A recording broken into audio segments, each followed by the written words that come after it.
What's up, guys? Welcome to the Social Bamboo Podcast, teaching only the fastest and most sustainable social media growth strategies out there. I'm your host, Derek Vidal, and on today's episode, we are talking about organic social media marketing strategies that still exist in the late 2021. This will probably still be relevant information at the beginning of 2022, but I want to talk about this because if you caught my last episode, it's about why organic posting on Instagram is not a good way for most businesses to acquire new customers anymore. And I really want to be very clear about that episode because if you only caught part of it, or you really didn't understand the full gist of what I was trying to say, you might think that I was saying that all of my previous podcast episodes about Instagram growth were essentially no longer valid, no longer current, and should just be ignored. And it's not really to that extent. When I say from organic posting, you can't really grow a new following anymore, that's exactly what I'm talking about. But posting on Instagram still is a phenomenal idea for engaging with your current following. You can still grow a following, just maybe not as quickly as you would like to. But having an Instagram presence is extremely important. Something that I talked about on my Instagram page recently, I just made an illustration to better summarize the last episode. Then if you didn't catch the whole thing, be sure to go down in the description real quick. You can check out the post that I linked, and essentially I went through each platform and I rated all of them on a scale of 1 to 10 of what each platform can do for your company for organic marketing. This is a business podcast if you're brand new, so I am talking about in a business sense, but essentially I wanted to break down exactly how much organic marketing potential is left between Instagram, TikTok, YouTube, and YouTube Shorts. So it's this post right here. I'll hold up for those of you watching on YouTube. Otherwise, just check the description. And you can see that the category that I still give Instagram a 10 on is reach to current followers. If reach to current followers is the category that I still give Instagram a 10 on. And for that reason, it's very important to get all of your audience, whether they come from TikTok or YouTube or wherever else you are, finding your customers, that you eventually want to get them on Instagram because it's one of the best platforms, or I would say the best social media platform to still interact with your current audience. Because a lot of the reason why the organic reach is down to people outside of your following is not just because of the increased ad space, but also because they've increased the reach to your current following by a bit. So you want to utilize that. So on this episode, I'm going to be breaking down 5 major organic social media marketing techniques and tell you how much they are still a good idea for you and which ones you should maybe give less time to. So those 5 techniques are going live, organic messaging, forming collaborations, commenting, and then of course posting. And I'm going to tell you how much each one is of benefit on each of these 4 platforms, or not 4 platforms, but 3 platforms, 4 different types of posts: Instagram, TikTok, YouTube, and YouTube Shorts, and how much you should be doing each one and how they work together. So let's start off with live, because this is something I should have covered earlier. You can make $500 on Instagram extremely easily by going live. All right, I'm going to break this down really quick for you. I haven't done it yet, but I will be doing it over this next week. So I'll give you an update if there's anything that was unclear to me throughout this process or any learning curve that I found out. But it's very easy. All you got to do, you got to be a business account, and then you're going to go to your settings, and then you're going to click on business, and then you're going to click on badges. And then what you're going to do is turn on badges and then activate all the steps. Now, the one thing that you have to have in order for this to work that not all of you might have is an EIN, which is a federal tax ID number. That's what it is in the United States. I'm sure you need to be some kind of legal form of business, regardless of where you are, but you do have to be a legal business entity, and then you can register. So in the United States, you have to have an EIN. It takes a couple minutes to go through the steps, and then you are good. Then from there, you just have to go live. And then before you go live, you turn on the badges, which it will be very clear. Just go to go live. There's 2 buttons on the left side. One of them's badges. And then you just have to turn them on. And there are 3 different milestones for how you can earn money.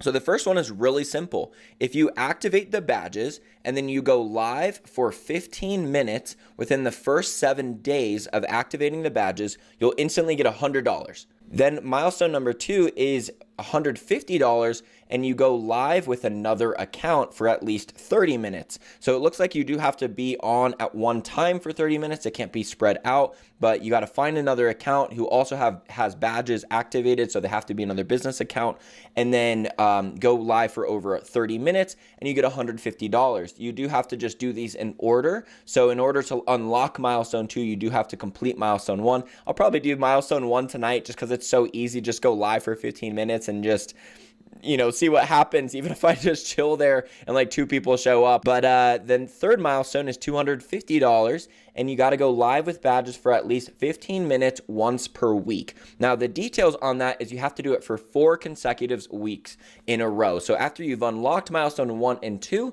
then you have to go live for at least 15 minutes once per week for 4 weeks. And this is a bonus that you can keep earning. So there's not an announcement of when this ends, but if you do it now, you likely can catch it for 8 weeks, maybe 12 weeks, and earn that $250 multiple times. So you could even earn up to $1,000. I don't think they would probably do it much longer than that, but if you got started right now, you could probably make $1,000 by just going live on Instagram. And going live is already a decent strategy. It's not like a great growth strategy because it's mostly for your own followers, but it's a great way to interact with your followers because, like I said, Instagram is the best platform for interacting with your current audience, and going live has always been a good way to do it. It hasn't been my thing as much in the past, but obviously when Instagram is incentivizing it like this, you might as well do it because it's always a good technique, and they love when you use all the features. So I haven't gone live in a while, and if this is that important to them that they are paying people out hundreds of dollars to start going live more,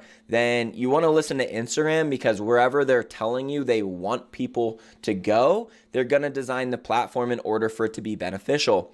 So get on that. Definitely check that out. But the only other thing I'll say about going live, on Instagram, a lot of people like to republish their live stories as an IGTV post. However, the quality comes out very low, and it's usually a very slow-moving live, and slow-moving content doesn't do well on Instagram. So it's quite the engagement killer to do either of those things, to post slow-moving content or to post blurry content, and that's how it usually comes out. So I would not recommend reposting your lives as IGTVs unless you keep these, like, maybe it's an interview or something like that, and you keep it rolling. It's very engaging content, and it should be short, because if it's like an hour-long interview, don't post it. It's just going to kill your engagement, because it's going to look like everyone's just watching 3% of the video, and that's just going to hurt your engagement overall. So don't repurpose your lives. As far as going live on TikTok, phenomenal way to do it on TikTok to earn money, because people can donate to you, and that's what it is now too on Instagram with the badges, is people can donate to you. So if you are in a market where maybe earning money isn't as obvious, like if you're an influencer, going live sometimes and just answering followers' questions is one of the best ways to earn money, because a lot of them do want to tip you or just throw you some money to say that they love your work, but they don't really get an opportunity to. So going live, especially as a personal brand, is a great way to earn some extra income. Or you could just go live and start answering questions, and you'll probably earn some tips either way. But don't go into it with the focus of like, I'm going to get a bunch of tips tonight. Just go into it and do your thing, and if you get tips, great.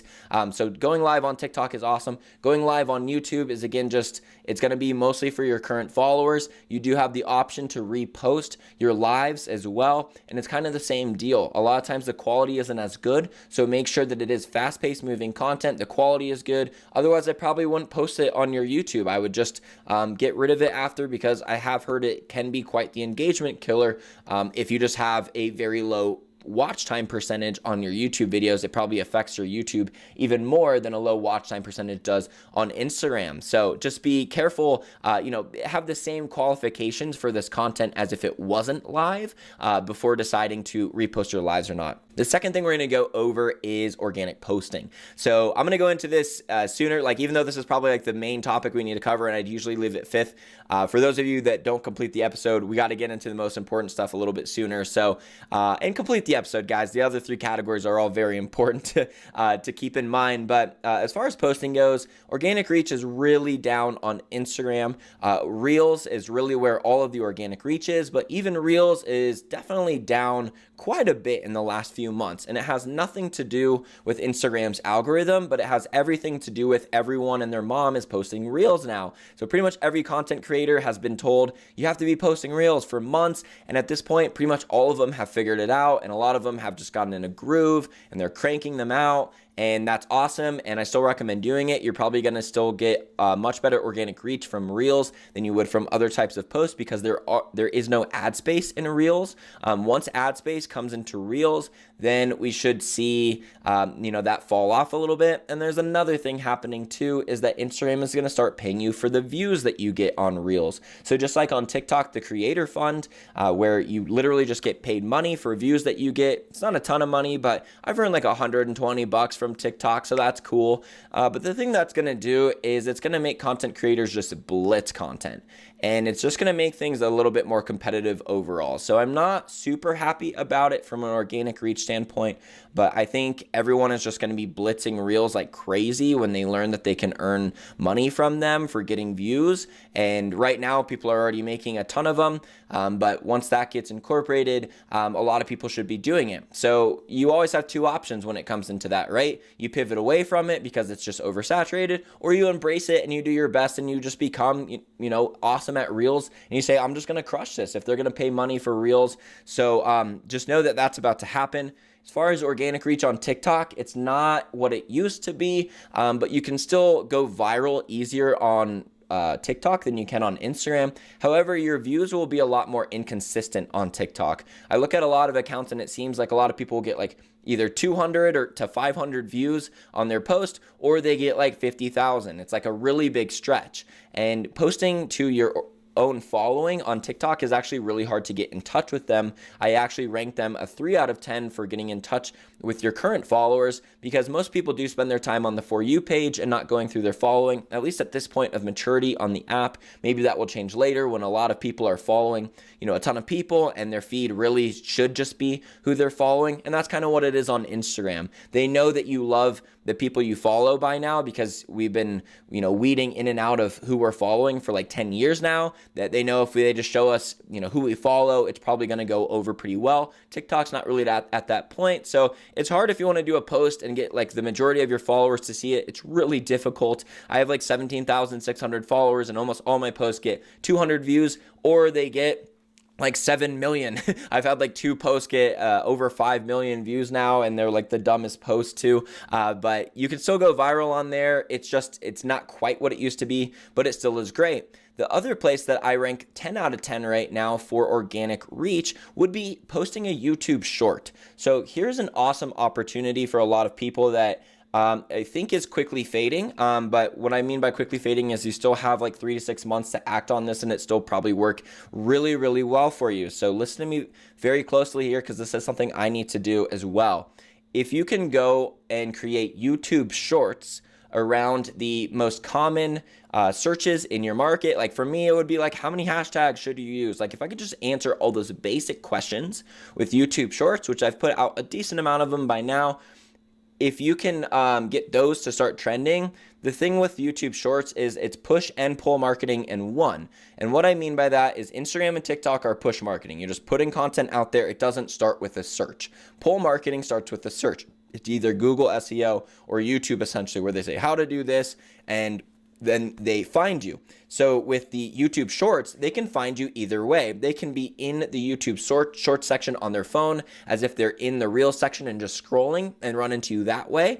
Or they could type in how to do this and then find you that way. So that's why I rank the reach so high, because you could still be pulling in views on your Reels in like a year, or your YouTube Shorts in like a year or two from now. So it's kind of like the same reach potential as like TikTok in the early days. But then you also have the long-term potential of still getting found. So ideally, what you could do is create a piece of content that could work on Reels, YouTube Shorts, and TikTok, because they're all 9:16 vertical content that should be under a minute in length. Now, I will say, as much as it does sound like so easy, just create one post and post it on all three, there are differences between the three, and sometimes it's hard to create a piece of content that really makes sense on all of them. For my specific business, it definitely is, because I come out with a lot of Instagram tips, and on TikTok, they don't really make as much sense, right? So like, here's how to grow your Instagram. Like, people on TikTok aren't necessarily looking for that. On YouTube, it actually does make a lot of sense, because that is where a lot of people go for Instagram marketing information. And there's also a lot of ways that I can, they're going to find me through a search likely. So they're going to be looking for that information anyways. And of course, I can post Instagram marketing tips on Instagram. There's also a lot of jokes that I might do that I'm like, this is good on TikTok. It doesn't really make sense on the other platforms. So it is hard to find that area of your content where the Venn diagram of makes sense on YouTube Shorts, TikTok, and Reels all match. But you want to think about that to start. And then as far as some things that I've run into that kind of make it more difficult than it sounds, than just, make one post and post it on all three, you do have to understand how keywords work on YouTube differently. You do also have to understand how TikTok's hashtags work differently. TikTok's caption is a lot shorter. So if you're planning on writing like a long caption, you're not going to be able to do it on the TikTok post, just on the other two. Also, a lot of people don't always read the caption on YouTube, so it's going to be a little bit less a part of the content than it is on Instagram. And the other thing to consider is the format for how the posts are viewed, which is where is the like button, where's the comment button, where's the follow button, if there is one, because it's in different spots. And sometimes people can be like, follow for more, and like do an arrow pointing at like the follow button, but it's a different place in all the apps. So ideally, if you're making it for all three locations, because all apps do like it when you use a little bit of the in-app editing, it is best to potentially leave out the text within your post, and then just add the text in YouTube Shorts, Reels, or TikTok, and add it on the app. You'll certainly want to add the music from the app that you're using as well, like in that actual app, which can be harder because if you use a sound from TikTok, it's kind of difficult to always just go find those other sounds. So there's some exceptions to this if you can't make it work, but if it's a sound that you can easily find on all three and get to the right starting point, then that's a better way to do it. And you want to use a little bit of features, from each app. So you may want to make it in a video editing platform. For me, I use Camtasia. I'll link it in the below. It's a discount link if you want that. It's just a very it's an intermediate editing program. So if you've got basic editing skills, but you want a program that has more intermediate features without learning a bunch of new techniques about video editing, Camtasia is really good without going to like Final Cut Pro or Premiere Pro, where you're going to have like the full library of features. This is a little bit more simple, but certainly more complex and more things that you can do than just like TikTok's editing platform. So if you can edit from there, post it, and then edit a little bit in all three apps, they all do appreciate that. But you're going to have to learn keywords on YouTube, and just on TikTok, do about 3 to 5 hashtags is what typically works best. And it's kind of the same rules as Instagram, some big, some small, some medium, but you just have 5. So your breakdown is going to be different than if you had 30 to mess with. But just really, the main difficulty is finding a piece of content that makes sense on all three. But I think for a lot of you businesses, it actually should be pretty obvious how to do so. And most of your reels can easily be put on there. So if you want to do something today that would be extremely beneficial for your business in the organic marketing sense, if you have a bunch of reels, but you have not started on YouTube Shorts yet, go put them on there. The other thing you got to do is create thumbnails for your YouTube Shorts. So there are some extra steps to it, but not nearly as many steps as if you were creating original content for it. So it's one of the best ways to make organic marketing still worth your time, because right now the 3 highest organic reach posts, Reel, YouTube Short, and TikTok, are all the same format. And this is quite the rarity, and we may not even see it again for years in social media, where the highest organic reach is all the same format. So really try to capitalize on that if organic marketing is still what you want your business to focus on, and you're not really ready to get into paid ads.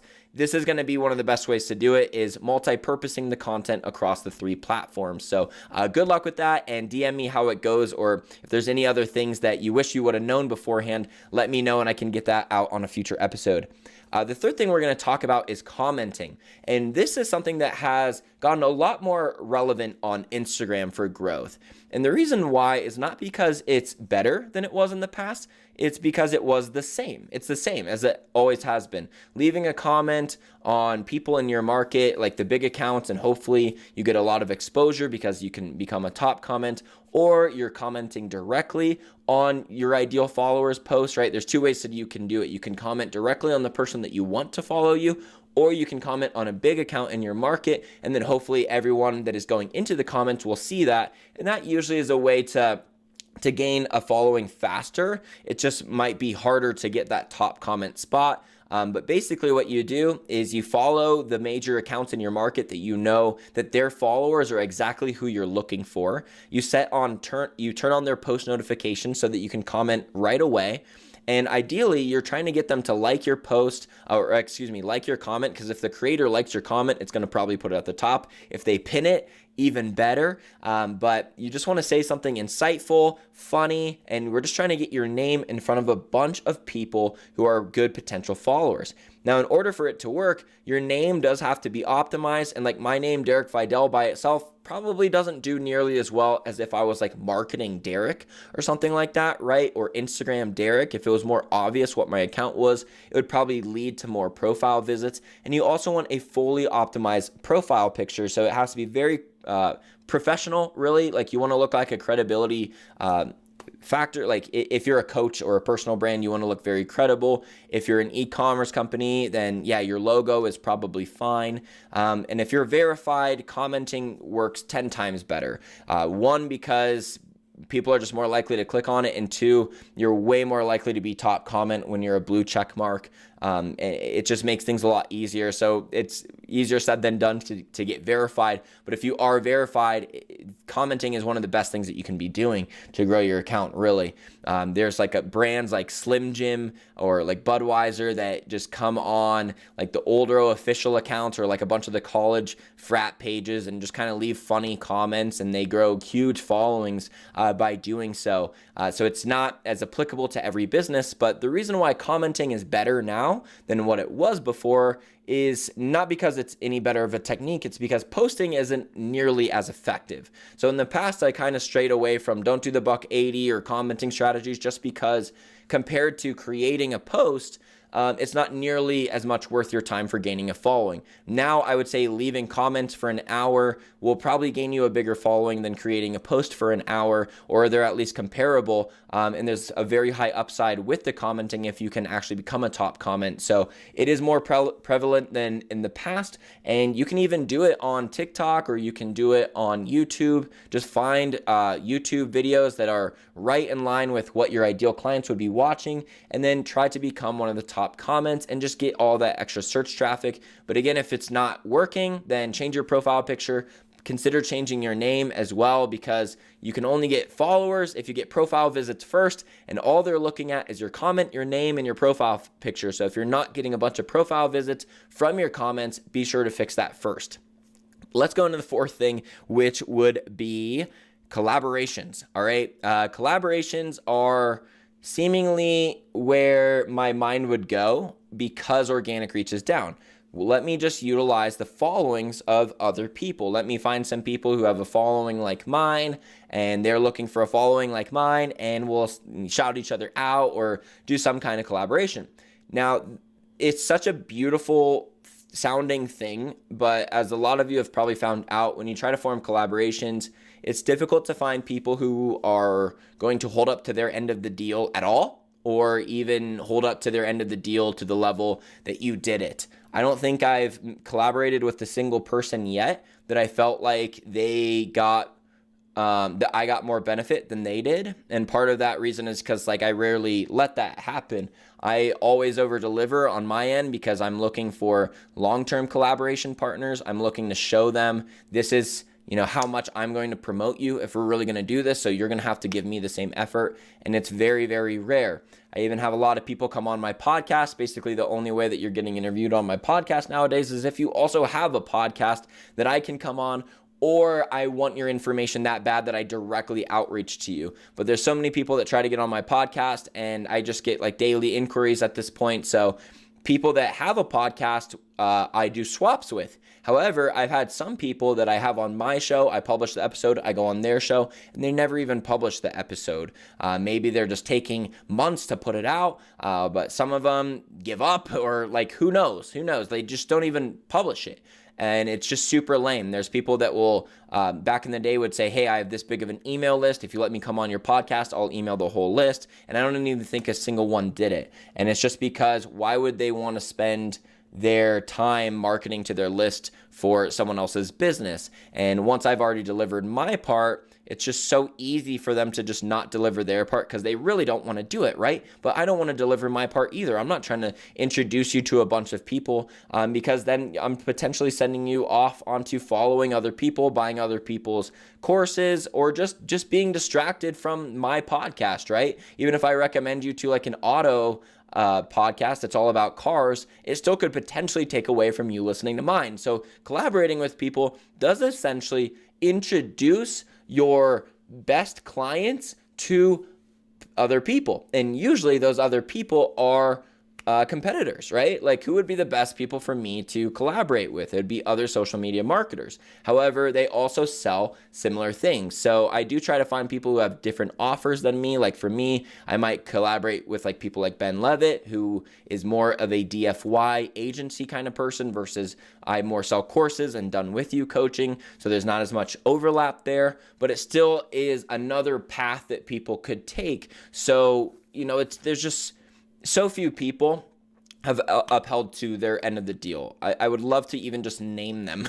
But a lot of the people who have been on my podcast will never come on again because they never held up their end of the bargain of having me on their show or publishing that content. And it really sucks. But this has just been the story for me for years in collaborations. And it's the story for a lot of people. I think if you can find these collaboration partners that do act like me. Like if I could find one that kind of has my same philosophy, we'd probably be collaborating over and over again. But it only goes so far when you tell people, hey, go follow this person anymore anyways. So collaborations is just kind of down because a lot of people have a bad taste in their mouth for them. A lot of people like to be very selfish when they collaborate. And it just rarely works out the way that you want it to. So I generally think they're not a great idea, even though they're great on paper. But having a lot of potential collaboration partners and just friends in your market never hurts. I've certainly, done some things in the past where I like have a giveaway and then I message all of my friends in the market, like, can you share this? And then a good amount of them do.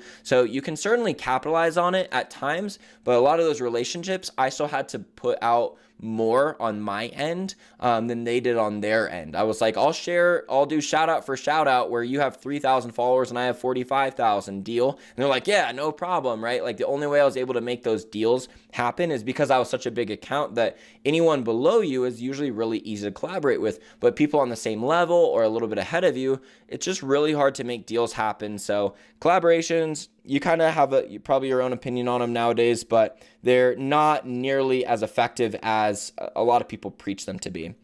The last thing that we're going to go over is organic messaging. And this is something I talked about on the last episode, but it's one of the best things you can do on Instagram because you can't really DM on YouTube. I don't think you can DM at all even. And then TikTok, you can DM. And it's just not as known for that though. Like Instagram is just more where the DMs happen. And it's easier to find your target clients on Instagram than it is on TikTok because you can find them through the hashtags that they post or even just doing a search. A lot easier you're going to find them than you would on TikTok.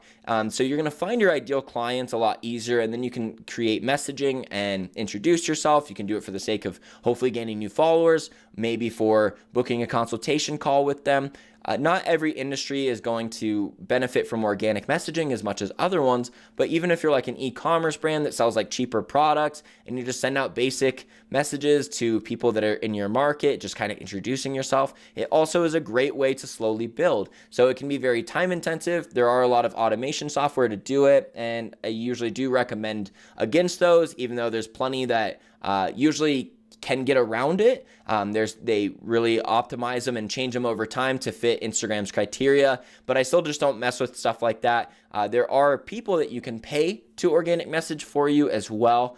But ultimately, organic messaging, especially if you sell a high ticket program, like if you sell something that's like anything over $500,000 at all, like which isn't even considered high ticket, organic messaging and getting people on a phone call from there and like just having a basic conversation, don't go right for the kill, right? But have a basic conversation, warm them up, lead them along your sales process is going to be one of the highest dollar per hour activities that you can do on Instagram. It might not be the fastest growth tactic, but I mean, you're going a following to get sales anyways. So just going right for the sale or, directly to the client and then leading them through your sales process is often a great way. There's even a lot of like podcast listeners that, even though I tell you can like book a free consultation call or do whatever, until like we actually get in a messaging on Instagram, a lot of times action doesn't get taken just because when you're listening to the podcast, I'm not directly talking to you and it's easier to not pay attention, right? So just organic messaging,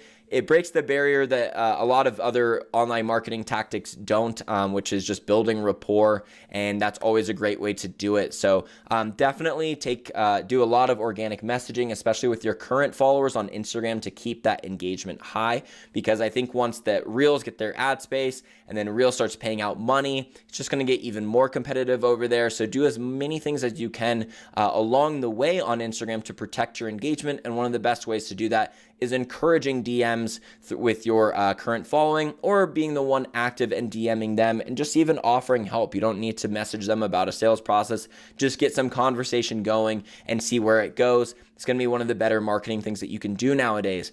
The last thing I'm going to say is just about posting in general. Because on Instagram, our posts are less likely to get to people outside of our following, I have been posting a little bit more of what I want to post rather than what everyone is searching for. And it naturally does make your reach kind of like it's not going to go as far. Like for me, if I do like a Twitter quote where I'm posting something motivational, it usually doesn't find me a bunch of new followers and convert them, because when people see a quote from Derek Vidal, they don't know who I am and they're like, I don't even know if I should trust this quote. So unless it's like the most beautiful quote ever, it doesn't really get a lot of new followers. If I come out with a post that it's like Instagram updates for this next year and I just spit a bunch of facts about what's happening in the social media world, it has a much better chance to convert me followers. But over time, I've just done so many posts recently with all these different hashtag combos. Very few of them will get a large amount of hashtag impressions. So I am a little bit more okay now posting what I want to, which isn't always social media stuff. It's more general entrepreneurship related, just because I know my Instagram efforts are mostly trying to nurture my current audience. So I'm more okay sneaking those in every once in a while than I used to be. That's about the only way that my posting strategy has changed on Instagram. Otherwise, doing 2 to 3 posts a week is still what I'm doing. So it probably went down a little bit. I was more focused on 3, 4, or 5 before, and now I'm more okay with 2 or 3 just because I know I'm more trying to keep top of mind and not grow a following from it. But commenting is now taking the place of some of that time, or for me, just running paid ads. So this episode, we're not talking about paid ads, it's organic posting. But if you do want to learn paid ads is something that is very hard to teach to all the different businesses that I have listening to this podcast at a time. I would rather make you a custom ad strategy and show you what that would look like for your business, because I've done this for a lot of different businesses at this point. So if you want to see what paid ad strategy would look like for your business, book a complimentary consultation call with me. It's in the description. We'll talk for about 30 to 45 minutes. I'll get to know you and your business. I'll show you how I would run ads for your company if I was you. If you like how it sounds, then you can work with me further and I'll help you with them, or you can take the info and run. So if you want to learn paid ads and not really dabble with all of this lessened organic marketing, which really does require you to make a full-time job out of Instagram if you still want to grow organically nowadays, really, guys, paid ads is the way to go. So book a complimentary consultation call with me if you want to learn further. Otherwise, subscribe to the podcast and I'll see you next week.